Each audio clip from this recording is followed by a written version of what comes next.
한국 현대사 브로그 시작하겠습니다.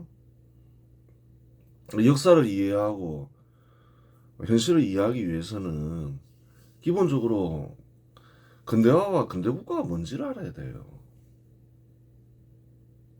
그걸 이해하지 못하면 역사를 이해할 수가 없다는 거예요. 그리고 현 시대에 일어나는 현상을 이해할 수가 없다는 거예요.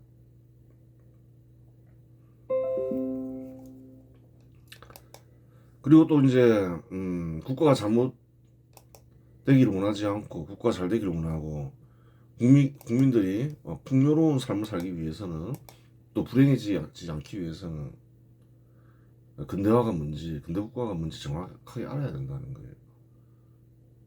그래야지 이제 국가가 번영하고 국민에게 이로운 정책이 수립되고 시행될 수가 있다는 거예요. 근대국가는 어디서 시작하나요? 민간기업 육성에서 시작한다는 거예요. 민간기업을 육성하니까 국가는 부강해지고 국민들은 절대 빈곤에서 탈출하면서 그래요. 훨씬 질이 좋은 사회가 되더라. 인권도 많이 보장되고 그렇게 되는 거예요. 이와 같은 생각은 한국에서는 당연하다 생각할 수도 있지만 당연한 게 아니라는 거예요. 수천 년간 모든 산업은 정부의 통제를 받았다는 거예요. 민간기업 육성 안 했다는 거예요. 민간기업 육성하면 안 된다. 이게 지배적인 생각이었다는 거예요. 완전히 다른 생각인 거죠.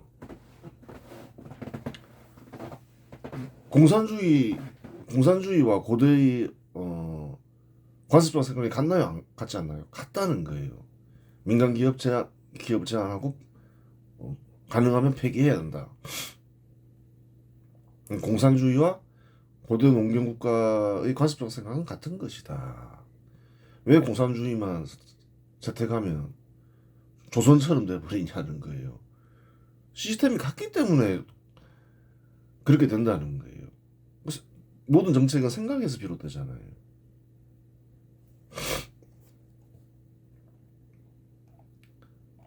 민간기업을 육성하고자 하니까 어떻게 해야 되나요?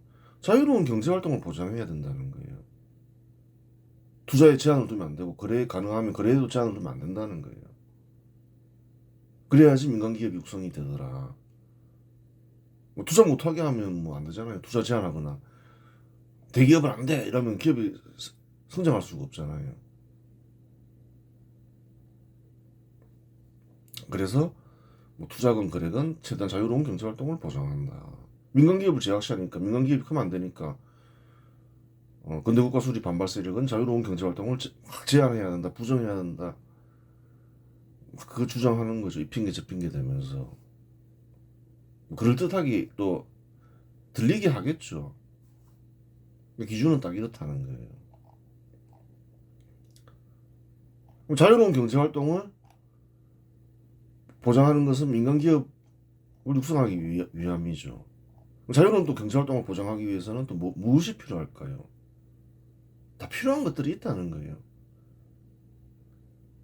역사적 배경을 모르면 모른다는 거예요. 왜 이런 것들이 있지? 과거에는 신분제도가 있었잖아요. 지금 신분제도를 금지하죠. 왜 신분제도를 금지할까요? 자유로운 경제활동을 보장하기 위해서는 신분제도가 있으면 안 된다는 거예요. 신분이 높은 사람들이 무슨 짓을 저지를까요?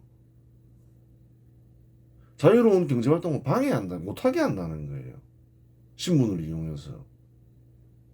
그런 거 왜? 팔지 마! 뭐 이런 식으로 나온다는 거예요. 특별한 이유도 없이. 민간기업이 막 성장하면 돈을 많이 벌면 신분이 높은 사람은 기분 나쁘잖아요. 그 제한해버리고 성장을 제한해버리고 그래서 신분제도를 근대국가 수립 세력은 금지시킨다는 거예요. 그런 짓 못하게 하려고. 근데 공산주의 세력이나 공산주의나 고대 농경국가 관습적 생각은 어떤 거예요? 신분제도를 옹호한다는 거예요. 둘 다 보자는 거예요. 자유로운 경제활동을 보장하기 위해서는 신문에 우열이 있으면 안 된다. 그렇죠. 못하게 하는 거죠.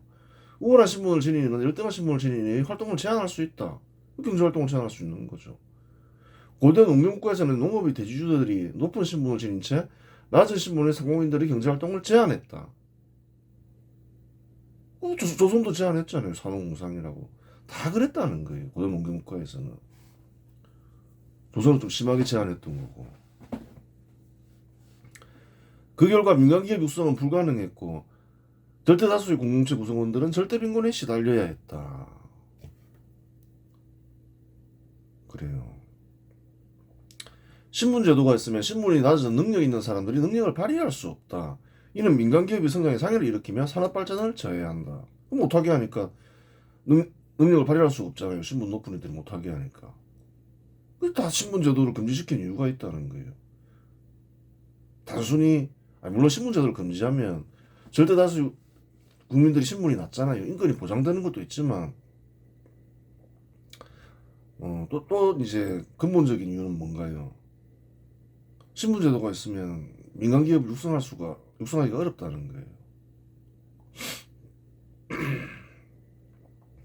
공산주의 세력은 사유재산을 부정하면 국가의 전 재산을 공산당이 관리한다. 부정하면 그렇죠.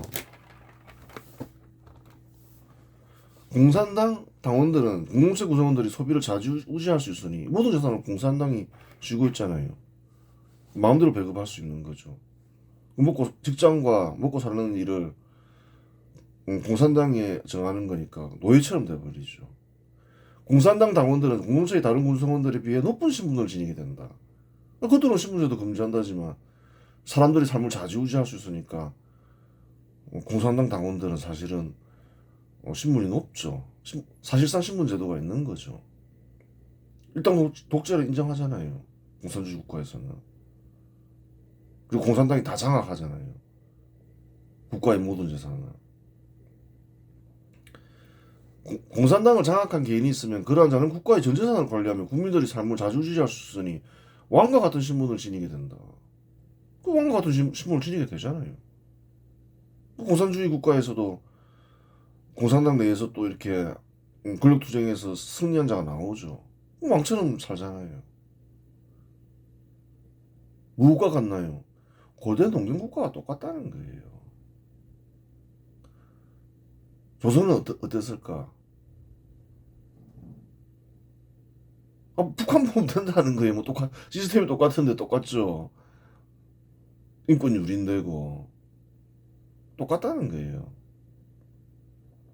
이 조선과 다른 점은 없는 건 아니죠. 조선이 더 안 좋았겠죠.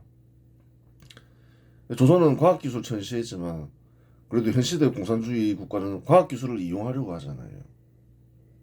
조선이 더 열악했다고 보면 되는 거예요. 북한보다. 사실상 공산주의 국가는 고대 농민국가와 같이 신분제도가 철저한 국가이다. 철저하죠. 공산당이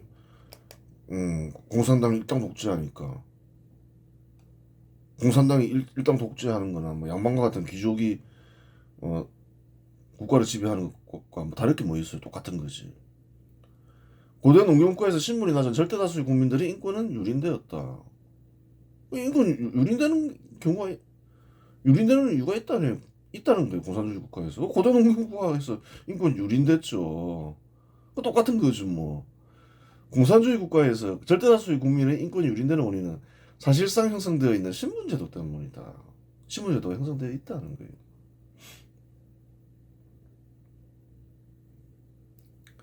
정부가 국가의 전 재산을 관리하고 얼마든지 사유재산을 침해할 수 있고 그런 곳에서는 인권이 유린될 수밖에 없다는 거예요. 신분제도의 형성 원리는 간단하다. 신분제도는 특정 신분에 속한 사람들의 이익을 보장하고 특정 신분에 속한 사람들에게 불이익을 강요하면서 생긴다. 그렇잖아요. 특정 신분의 이익을 보장한다. 그럼 신분제도가 생긴다는 거예요. 또 불이익을 강요한다. 또 특정 신분은 천한 신분이 되는 거죠. 이익은 이익은 부일 수도 있고 권력일 수도 있고 명예일 수도 있다. 특정 신분 사람에게 이익을 부여해요. 특정 신분 사람에게 권력을 사유할 수 있게 해요. 그럼 신분제도가 생기는 거예요. 또 명예를 막 부여할 수도 있죠. 한국에 그런 경우가 많죠. 그래요. 그와 같은 생각은 당연히 고도의 관습적 생각으로 그러한 생각을 하는 이는 근대국가 수립 반발 세력에 속한다.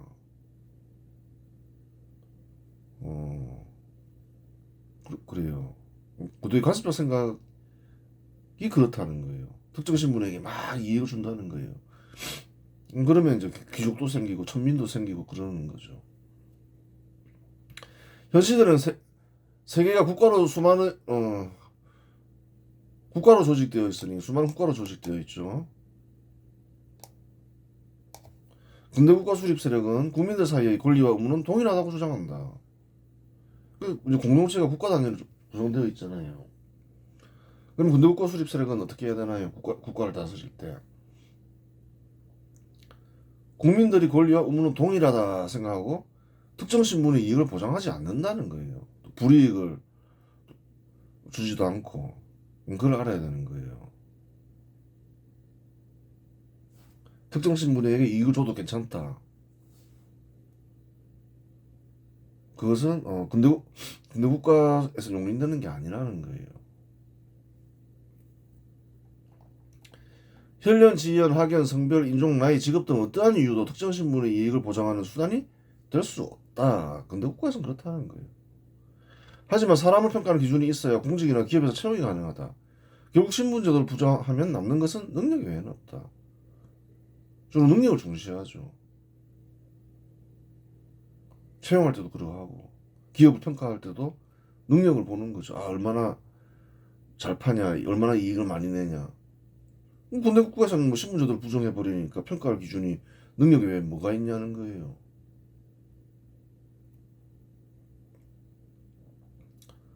근대 국가 수립세는 특별한 이유 없이 능력 외에 다른 기준을 정하지 않는다. 뭐 다 부정하는데 뭐 신분제도를 부정하니까 그런 현상이 발생하는 거죠.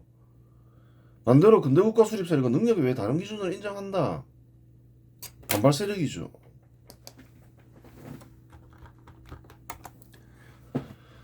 근데 특별한 이유가 있을 수 있죠. 특별한 이유는 별 것 없다. 공직자를 임명하는데 반국가 세력 인사를 채용할 수는 없는 법이다. 한국에서는 그것도 허용하지만 그렇다고 해서 공직자를 어, 근대 국가인 한국에서 공직자를 채용하는데 공산주의 인사를 채용할 수는 없잖아요.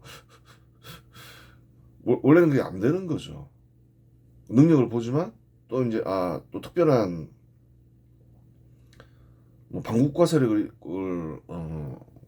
그리고 공직자로 채용할 수는 없으니까 그런 경우에는 이제 볼 수 있다.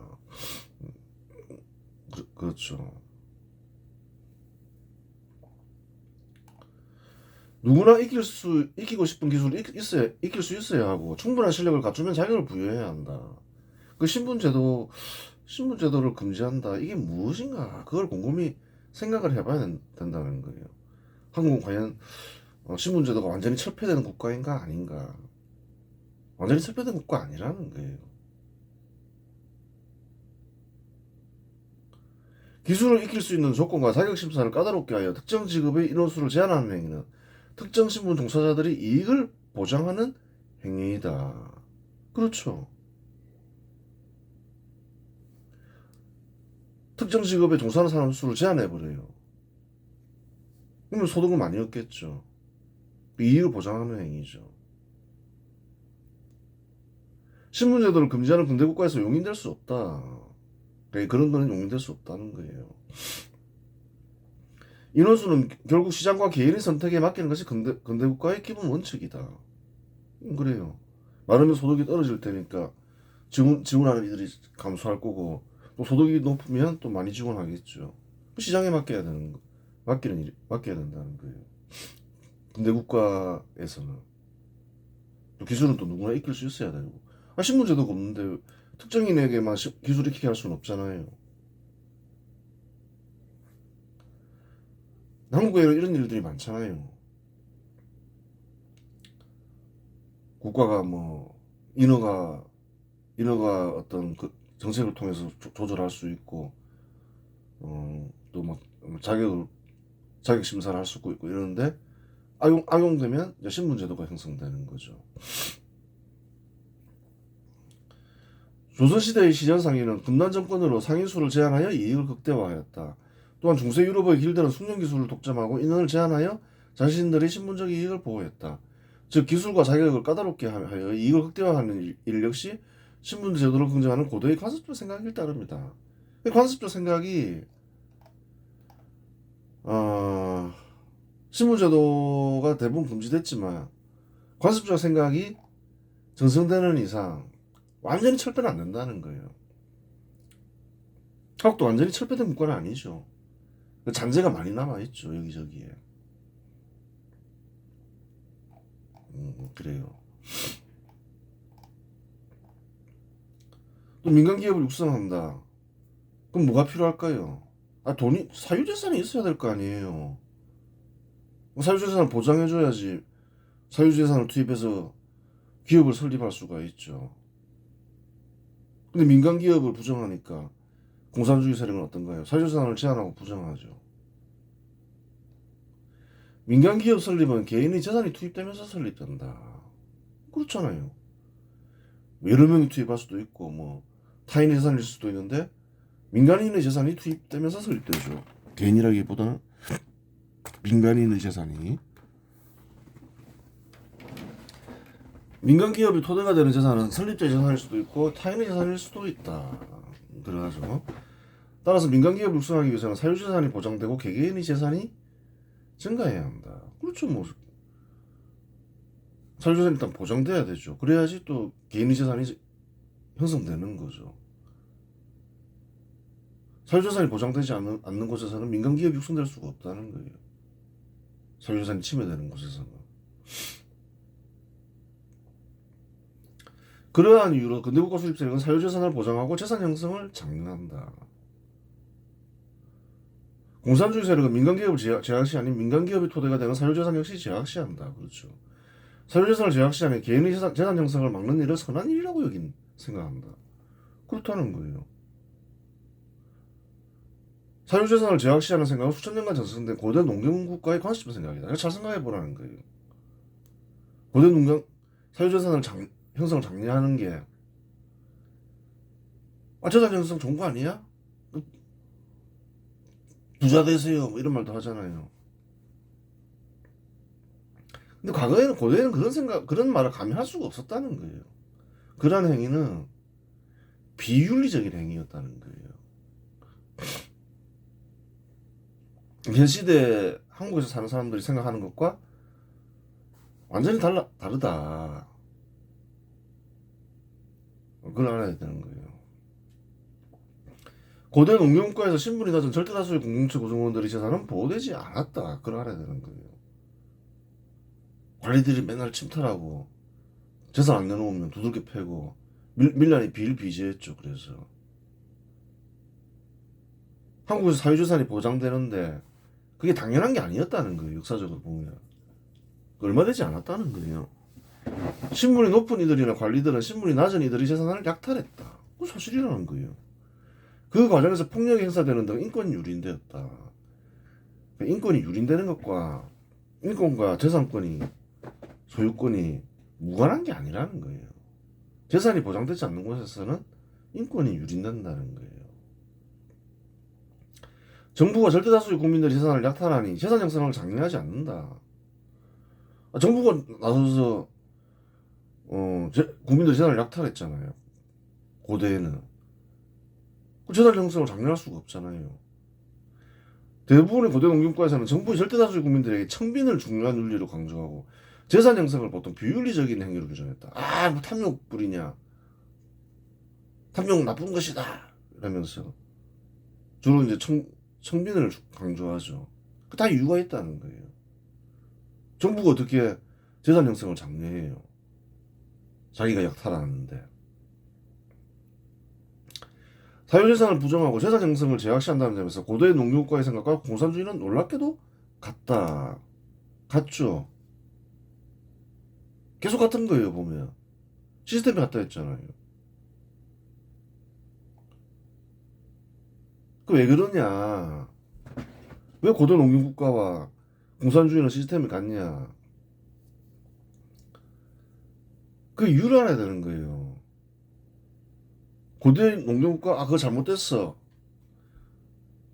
근대국가 수립을 해야 돼. 근대화해야 돼. 그게 국가와 국민에게 공동체의 번영과 공동체의 구성원에게 이루어. 사유재산 보상해야 돼. 신분제도 금지해야 돼. 민간기업 육성해야 돼.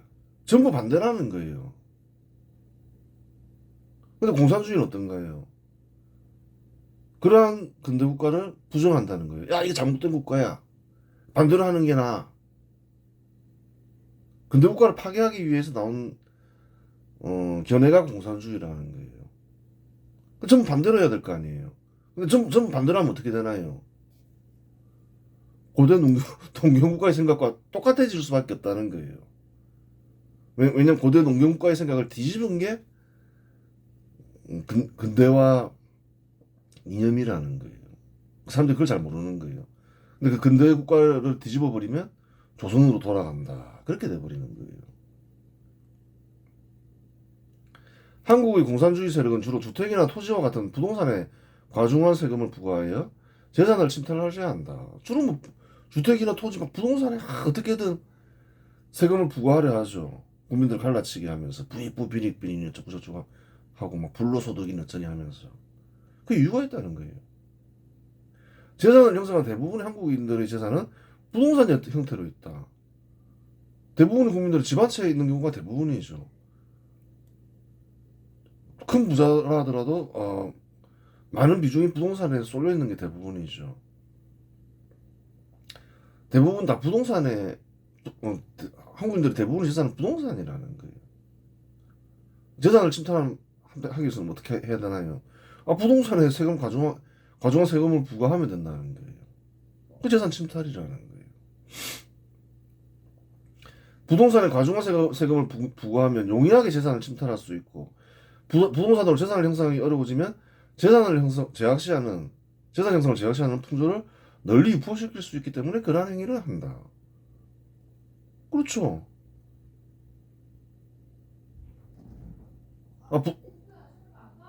부동산을 구매한 뒤에 빚을 보통 사죠. 고가니까. 요즘 빚 갚으면 집 한 채가 전체 재산인 경우가 막 허다하죠. 거기에다가 이제 세금을 부과해버리면 재산 형성하기가 어려워지는 거죠.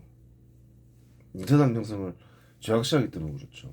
뭐 집을 사서 집을 구매하는 게 재산을 형성하는 최선의 길이라고 말할 수는 없지만 시대마다 다르겠지만 집 한 채 사서 빚으로 열심히 빚을 갚으면 집 한 채라도 재산이 생기잖아요. 나쁘진 않은 방법인 거죠.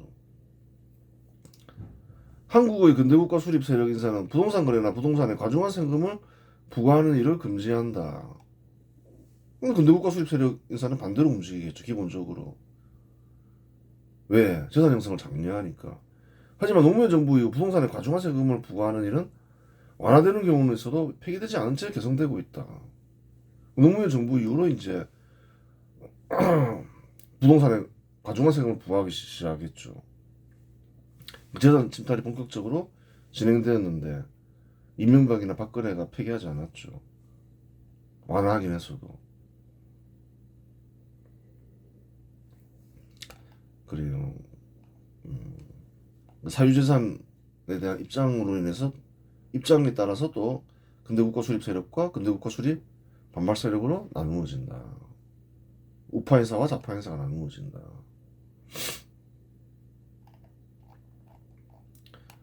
그래요.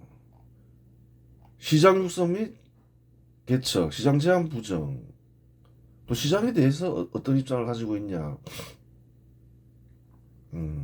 거기에 따라서 우파와 좌파가 갈린다. 민간 기업을 육성하기 위해서는 민간 기업이 참여하는 시장 규모를 키워야 한다. 시장을 키우는 방법에는 자국 시장을 육성하는 방법과 타국과 교류하며 시장을 개척하는 방법이 있다. 시장을 왜 육성하고 키워야 된다고 주장하나요? 민간 기업은 어떻게 커나가나요? 물건을 팔아서 시장에 팔아서 이익을 얻잖아요. 기업을 유지하고 접근할 수 있는 시장이 크면 클수록 좋죠. 그럼 팔기 쉬워지고 이익 내기 쉬워지잖아요. 민간 기업은 판매를 통해 유지되고 성장하는데 판매할 수 있는 장소가 시장이다. 시장의 규모가 크면 클수록 판매 규모를 키우기 쉽고 이익을 얻기 용이하다. 그러한 이유로 근대국가 수립 세력은 시장 육성 및 개척을 중시하고 외교 정책 역시 이러한 목표를 달성하기 위해 수립되고 집행된다. 그렇다는 거예요. 시대와 장소에 따라서 시장을 어떻게 개척하냐, 그러한 것은 있겠지만, 시장 규모를 키우는 걸 중시하죠. 한번 보라는 거예요. 한국이 그 세국 정책을 할 때 다른 국가들이 어떻게 접근하나요? 군대 국가들이 통상하자 이러면서 접근한다는 거예요. 뭐 노예로 만들기 위해서 접근하거나 뭐 약탈하기 위해서 접근하는 게 아니라 거래합시다 이러면서 접근한다는 거예요. 근대 국가에서는 그 근대 국가의 그 외교 정책이라는 거예요. 그게. 그런데 우리는 싫다 이러면 이제 식민지를 만들어 버리는 거죠. 반면에 근대국가 수립 반발 세력은 민간 기업을 제약시하니 시장 역시 제약시한다. 따라서 그들에게 중요한 외교 정책은 시장 육성 및 개척이 아니다. 시장을 중시 안 하죠. 민간 기업을 제약시하는데 민간 기업이 성장할 수 있는 시장을 왜 중시하겠어요? 똑같이 제약시하지. 그래요. 한국의 근대국가 수립 반발 세력이 가장 중시하는 외교 정책은 시장 육성이나 개척과 무관한 대북 지원이다. 그래요. 근대국가 수립 반발 세력은 중시하는 외교 정책은 시장 육성이 아니라는 거예요. 시장 육성이나 개척이 아니다. 다른 거에 관심이 있다. 근대국가 수립 반발 세력의 뜻을 실현하는 일에 관심을 가지겠죠. 그 대북 지원이다. 한국에서는. 그럼 뭐 그 시장 개척하고 아무 상관이 없다는 거예요. 공산주의 국가인 북한이 붕괴되면 한반도 적화 통일은 불가능하기 때문입니다. 그렇죠. 이러한 좌파 세력의 행위는 테러 단체에 지원하는 이란 정부와 똑같다는 거예요. 뭐 종교적 신념이건 정치적 신념에 의해서 그러건 적대국을 지원하는 행위는 똑같다는 거예요. 반면에 근대국가 수립 세력은 시장 육성 및 개척을 중시하기 때문에 교류해보았자 손해이며 국가와 국민에게 손해인 대북 정책에 국가 재산을 투입하는 일을 꺼린다. 해로운. 그렇죠. 왜 그래요? 한국 산업 발전과 한국 국민들을 위해 쓰지 왜 북한을 지원해요? 물론 세월이 흘러서 북한이 근대 국가를 수립하겠다. 어느 정도 정치 제도나 경제 제도가 이제 도움이 바뀌었을 때 한국에 적대적이지 않고 또 교류가 가능해졌을 때 그때는 지원할 수 있지만 전혀 그런 국가가 아닌데 북한은 이제 적대국이잖아요. 적국이라 하잖아요. 북한이 원래부터 그랬지만 왜 지원해요? 테러 단체에 지원하는 거랑 똑같은 일인 거죠.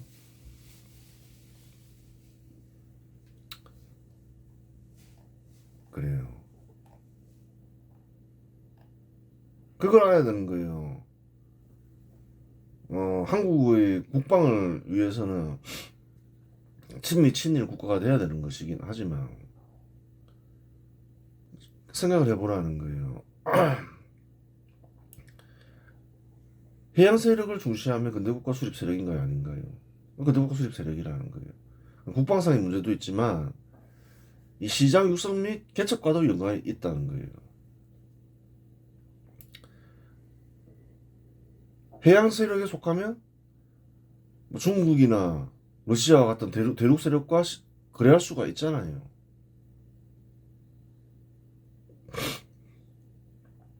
근데 대륙 세력과 친하면 해양 세력과 거래하기가 힘들 수가 있다는 거예요. 일 안 보라는 거예요. 대륙 세력과 가까우면서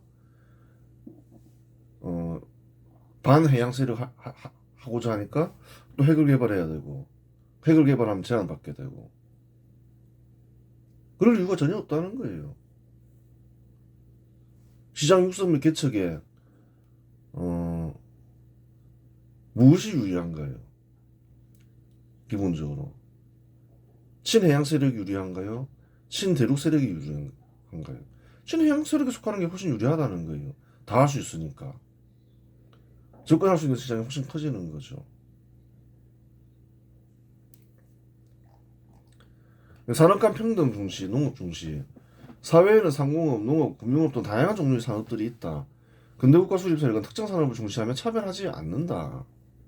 그렇죠. 고대 농경국가에서 근대국가로 이행하는 과정에서 상공업을 중시했는데 가축정변 인사들이 막 그랬죠. 상공업을 육성해야 된다. 왜 그랬나요? 이는 산업을 차별하기 위함이 아니라 농업 우위 사회에서 상공업을 육성하여 산업 간 평등을 달성하기 위함이다. 농업이 우위였죠. 조선시대는 상공업을 전시하고 상공업을 이제 육성해 상공업을 중시하는 이유는 상공업을 중시하자고 막 주장해야지 어느 정도 평등이 달성된다는 거예요. 물론 시대와 장소에 따라 중시하는 산업이 있을 수 있는데 판단 기준은 국가와 국민에 기여하는 정도가 판단하는 기준이 된다. 현시 당국에서는 반도체 산업을 중시하는데 이는 국가와 국민에 기여하는 바가 크기 때문이다. 어떤 시대에 이 산업을 육성해야 되겠는데 이 산업을 좀 지원해야 되겠는데 그건 어떤 부분인가요? 그거는 뭐 특정 산업을 차별하고자 해서 그런 게 아니라 국가와 국민에 기여하기 때문에 그럴 뿐이지 또 다른 산업이 또 국가와 국민에 기여하는 정도가 커지면 또 그 산업을 또 중시하고 또 지원하려고 하겠죠. 특별히 뭐 어떤 산업에 대한 집착은 없다는 거예요.